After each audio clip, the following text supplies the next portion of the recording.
7. Barrett outside, the switch. Doncic goes, oh, what a great step! And then he hammers it home! Broke his ankles! And bounces.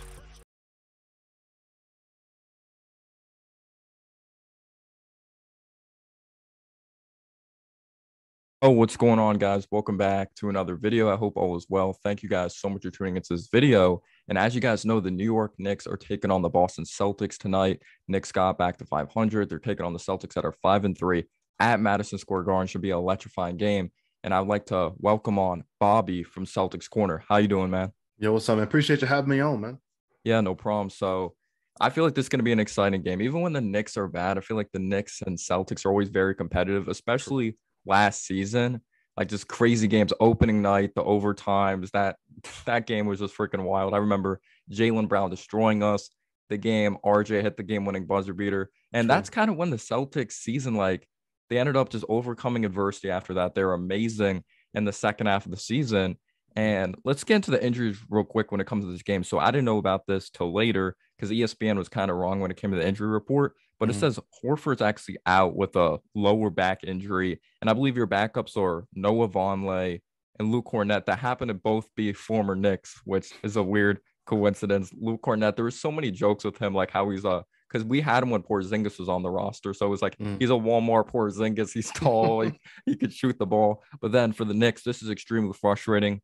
Quentin Grimes, who just returned, is now questionable with a sore foot injury. Then Mitchell Robinson, who actually got hurt versus Philly, is doubtful with a sore knee. So there's definitely tons of storylines with the Celtics team. There's high expectations, obviously coming off of going to the NBA Finals. You lost, but you're still a very talented group. First-year head coach, but then this whole thing goes on to happen with Udoka. Robert Williams is recovering, just tons of adversity. You get Gallinari, tears his ACL. Just you have this new coach and everything. So what are your thoughts so far, like on this Celtics team? It's very early, but what are your thoughts so far? I think the team is solid. Again, we have issues at the big man spot. I have a joke of Luke Cornett just being terrible. I feel like I could play better at center than Luke Cornett. Vonleh's not bad. He has his tough spots. Blake Griffin, it's actually funny. He doesn't even play in a rotation anymore. First couple of games, Coach Joe's playing him a lot. Recently, it's DMP every single game. It really is the Vonleh, Al Horford. And now without Horford out, and again, he doesn't really play a lot of back-to-backs. So it doesn't surprise me. I didn't know about it, but it doesn't surprise me that he's not playing. Grant Williams, Vonleh will run that center. You will see more Cornett tonight. You'll probably see a lot of Blake Griffin running maybe 10, 15 minutes or so. Season as a whole, Tatum's been great. Brown's been great. Brogdon hasn't been scoring the ball well, but last night we saw him 9 of 10. He was really good. That's probably the best scoring game of the season. But assists and defense, what you kind of wanted, is there. Smart hasn't been bad. Derek White has his spots here and there. The bench is solid. I think the only thing that worries me is about our big men. We lost twice to the Cavs because they have double guys with Jared Allen and Mobley. So if we played them in the postseason with no Robert Williams, because, again, he's never healthy, that could be a little scary. Any other team, I'm pretty confident. Obviously, Giannis and the Bucks are tough. Pretty much any other team that I feel pretty confident in.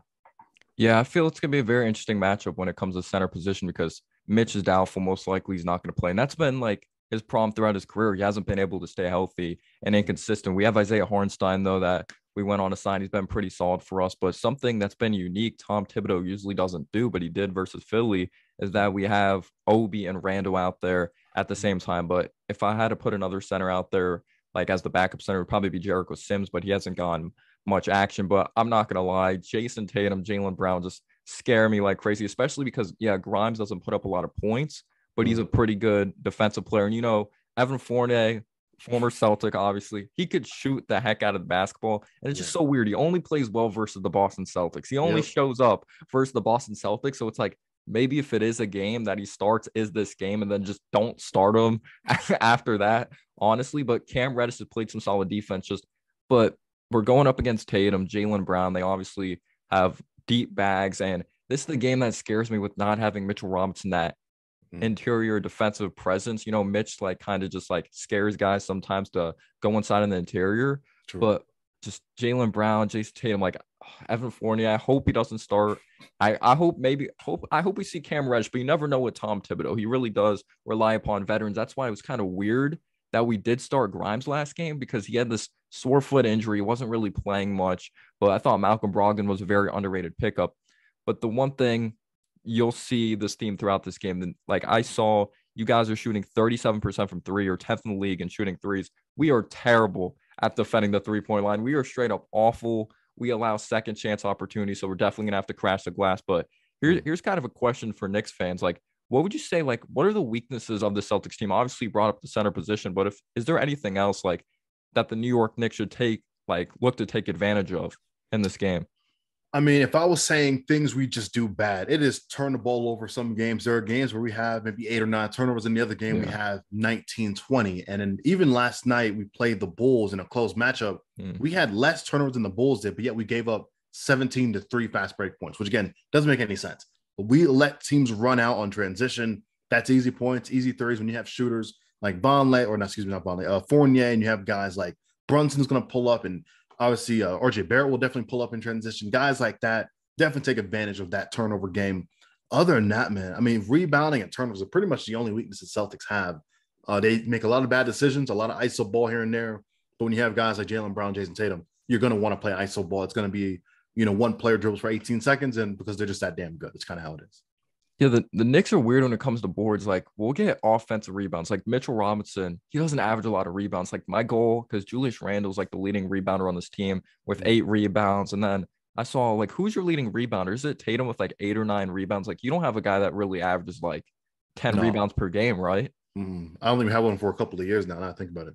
Yeah, so Mitch doesn't have like he averages like 7 rebounds, but you look at it, it's like 4 or 5 of them are offensive rebounds. Like he's terrible on the defensive glass. Like he gets these offensive rebounds, but also allows a lot of offensive rebounds as well. But it's going to be a very tough matchup. I feel both of these teams just at Madison Square Garden, it's just always an electrifying atmosphere, and I would not be surprised if this is a close game at all. But yeah, you're bringing up the turnovers. The Knicks were awful when it came to turnovers because that game was pretty embarrassing. Yeah, we won, but they didn't have Harden. They didn't have Embiid. Embiid was out with a non-COVID illness. Yeah. And then James Harden's going to be reevaluated in a couple weeks because he has a foot injury and may be out for a month. We turned over the ball 22 times. That's rough. That's terrible. We were just lucky the Sixers weren't able to capitalize off of it. But I want to see more Obi. I want to see more Reddish. I want to see more of the young guys because we moved the ball very well at the beginning of the season. Like Randall, I was like giving him credit. He's actually moving the ball. We're playing as a team. But then he goes back to his ISO crap, takes those stupid fadeaways, holds onto the ball too long. And that kind of scares me in this game because Grant Williams gets in the guys' heads. Like I respect guys like Grant Williams. He may not put up the crazy stats, but he does the little things. He's a very scrappy player. True. And Horford would have scared me a lot in this game, but I still think it's going to be extremely competitive. Knicks can't allow offensive rebounds. We can't let you guys get these second chance like opportunities because Tatum could just score the heck out of the ball and Jaylen Brown could score the heck out of the ball. But who would you say is like the X factor for the Celtics in this matchup? Man, I like Grant Williams, honestly, because I guess he would have the matchup now. I'm going to assume he's either going to start or maybe they have Vonleh starting, but he's just in starter and name only. Grant comes in like 2-3 minutes in. Yeah. He'll guard Julius Randle for the majority of the game, probably switch off him and Tatum. And obviously, Julius Randle is not the greatest defender. He definitely likes to play help, even though he's not that good of a help defender either. Grant Williams going to have a lot of wide open shots. Question is, can he knock them down? I'm not asking for 7 threes like he did in the postseason last year. Maybe 3, 4, somewhere in that ballpark. That'll be a good game for him. And obviously, holding Randle under 21 points, I think is fair for Grant Williams. And other than that, I mean, I would hope the bench plays better. Again, when you're missing technically 2 starters in Williams and Al Horford, but especially now Horford, you need someone to show up, whether it's Blake or Cornette or Vonleh, one of those guys. Give me 6 points, 7 points, maybe combine 8 rebounds between the 3 of those guys, and that'd be a good day.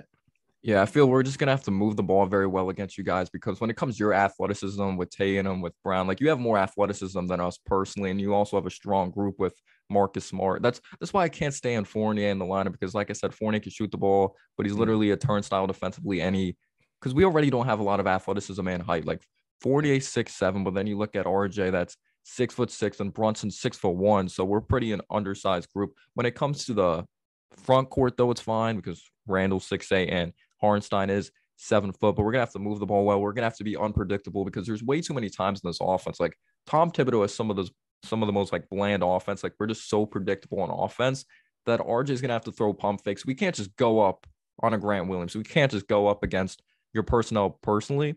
But yeah, I want to see Obi Toppin leak out. I want to see us get him involved because Obi's been one of our most improved players this season, but he's only averaging like 16 minutes per game. And Obi was one of the main reasons we won in Philly. He hit some huge threes, but We're going to have to hit guys rolling to the basket. And it's not going to be an easy test, even though you guys don't have Al Horford and obviously Robert Williams. I hope he has a speedy recovery. I still think it's going to be a tough game and go to the down to the wire. But thank you so much for doing this video with me. I really do 100%. appreciate it. And I'll leave all the links to like his social media, his YouTube, Bobby from the Celtics Corner down below in the description. Make sure you check him out. Puts out great content. Thanks for doing this video with me, man. 100%. Appreciate you having me. Celtics win easy, 105, 100 points, though. All right, we'll see. We'll see.